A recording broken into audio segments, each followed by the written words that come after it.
Welcome to Manic Madness and Mazes.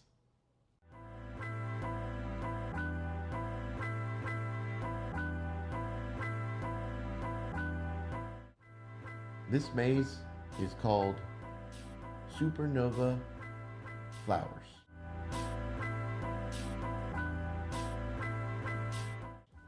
What is art therapy really? Because I think a lot of people hear that phrase and they picture like finger painting in a hospital room somewhere, or maybe a kid's craft table. And sure, it can look like that on the surface, but what's actually happening underneath is a whole lot more interesting.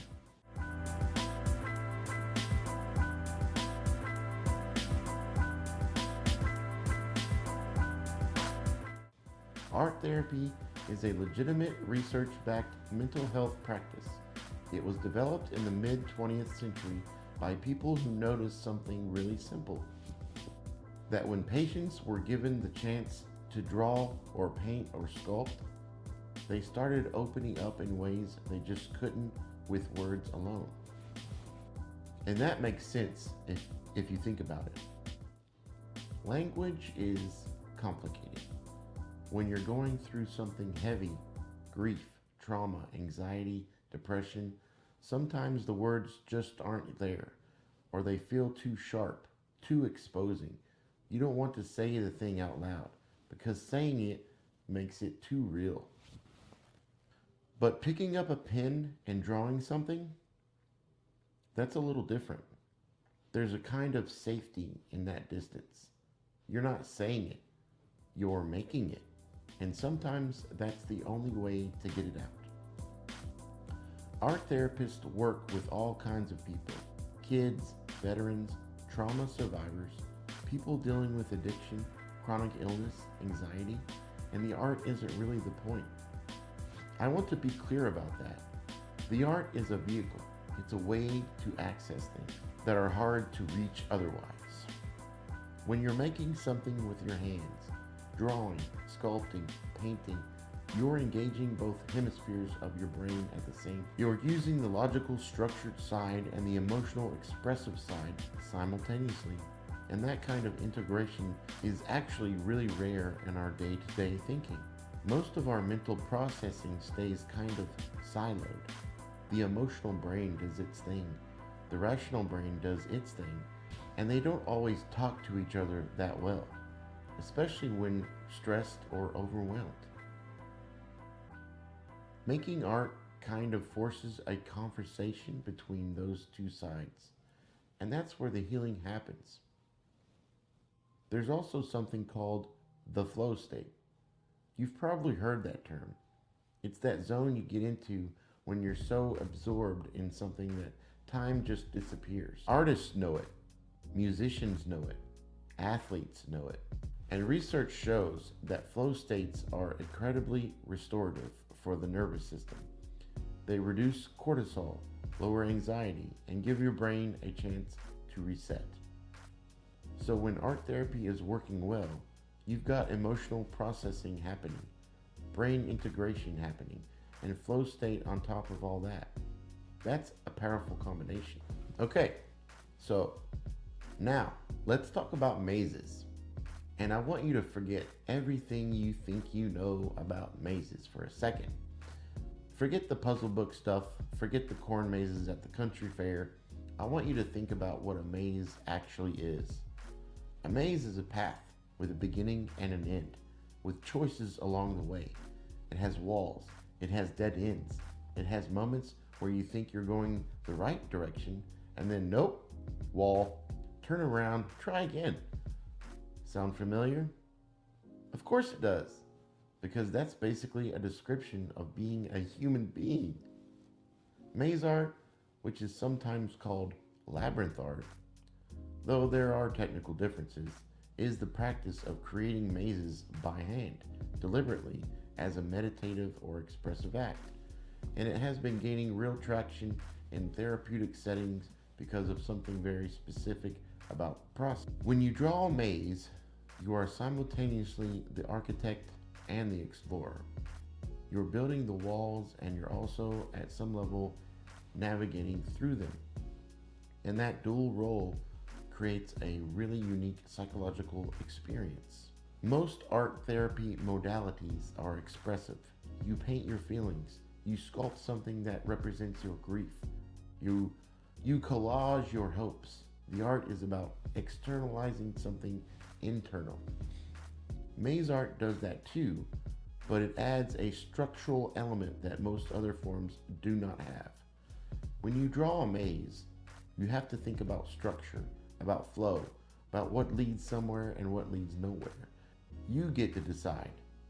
You are literally constructing the dead ends.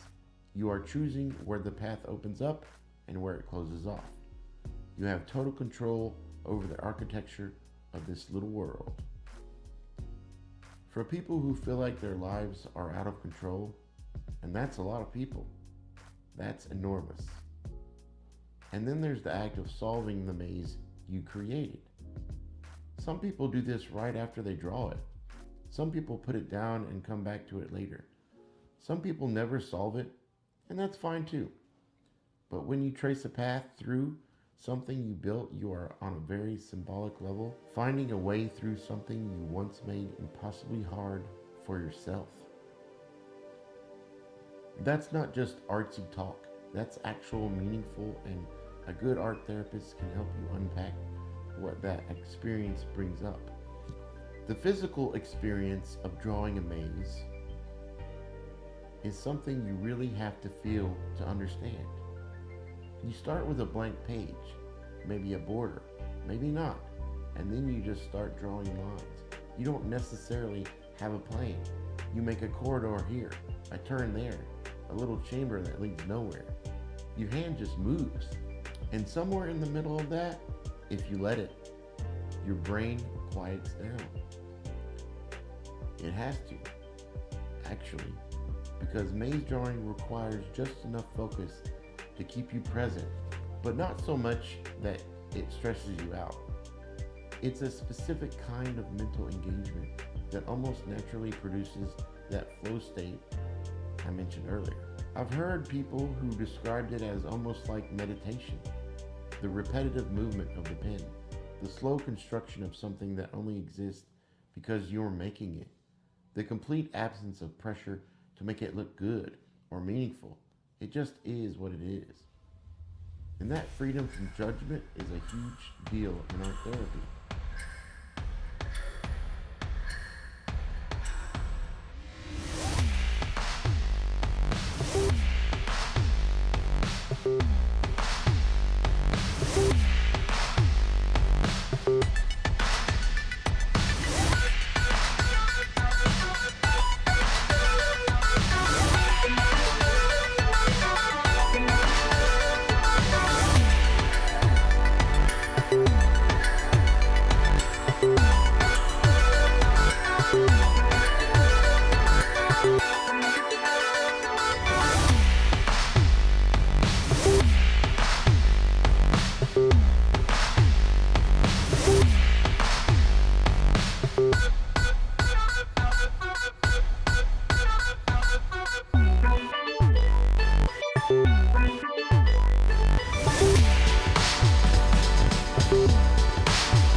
so much shame around creative work.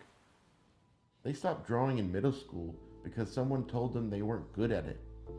They haven't touched a paintbrush since third grade, and that wound is real. But with a maze, there's no right way for it to look. No one can tell you your maze is bad. It either works as a maze or it doesn't, and even that doesn't really matter. The point is the making. In therapeutic settings, the mazes people draw often start to reflect things about them they didn't consciously intend.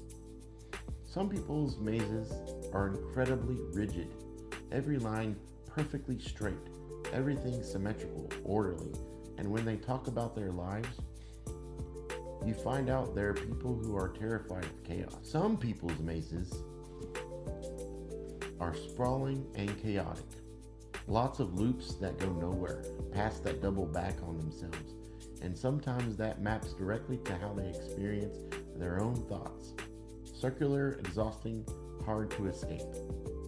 Some people draw mazes with one clear, easy solution. Some draw mazes that are almost impossible to solve. Some leave them unsolvable on purpose without even realizing it. None of that is a diagnosis. It's not that simple, but it opens up conversation, and conversation is where therapy lives. A therapist might ask, what does this dead end mean to you? What does it feel like to be the one who built the wall? If you could redraw this section, would you? What would that look like? Those are powerful questions, and the maze gives you a concrete visual theme to point to while you answer them. Art therapy, and maze art specifically, is one of the most accessible forms of creative healing there is. You don't need supplies. You just need a pen and a paper. That's it. You don't need to be artistic. You don't need training. You don't need to know anything about art, history, or technique, or color theory. You just need to start somewhere and let the lines go where they go. That accessibility matters enormously because mental health care is not accessible to everyone. Therapy is expensive. Wait lists are long. There are still a lot of places in the world where asking for help carries a serious stigma. But drawing a maze in a quiet moment, that's something almost anyone can do. It's not a replacement for therapy. Let's be clear about that. If you are struggling, please reach out to a professional. But as a practice, as a habit, as a way of checking in with yourself, it's a genuinely beautiful tool. Art therapy is real. It's meaningful, and it reaches people in ways that words sometimes just can't. And maze art, this simple, humble thing that most of us associate with puzzle books and kids' menus at restaurants, carries something surprisingly deep inside it. The idea that you can build the walls and also find the way through, that you can hold the pen and choose where the path opens, that you can sit quietly with a blank page and come away knowing something about yourself that you didn't know before. I think there's something really human in that. If you try drawing a maze after watching this, and I genuinely hope you do, I'd love to hear about it. What did it feel like? Did anything surprise you? Was it easy? Was it hard? Did you lose track of time? Drop it in the comments. I'll be reading every one. Thanks for spending time with me today. Take care of yourselves.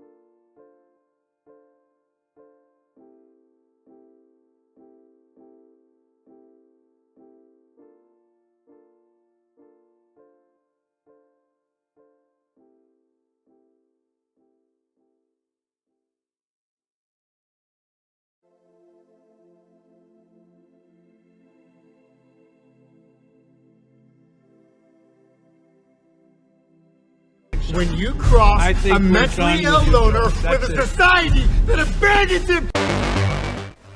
Manic was like a box of chocolates. You never know what you're gonna get.